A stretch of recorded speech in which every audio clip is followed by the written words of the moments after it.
Good day everyone. Today I will explain what compositing is and how it is used in professional 3D animated films. I will also discuss examples of famous animated movies and how compositing helped improve their final visual output.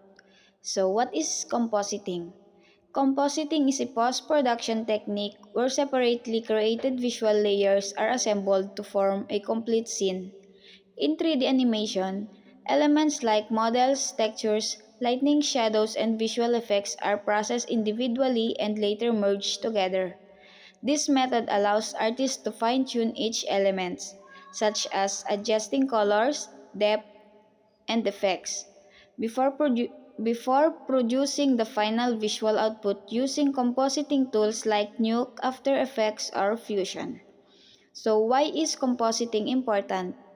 Compositing is important because it allows artists to control lighting and shadows, add special effects like smoke, fire, and explosions, enhance color and mood, fix mistakes without re-rendering the entire scene.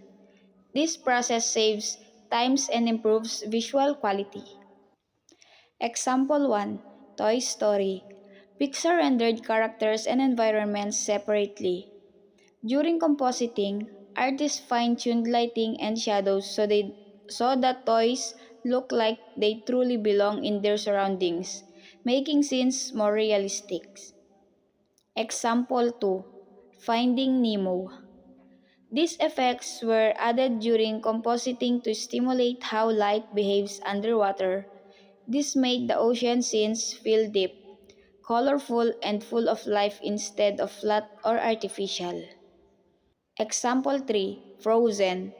Rather than rendering all snow effects in 3D, many were added in post-production.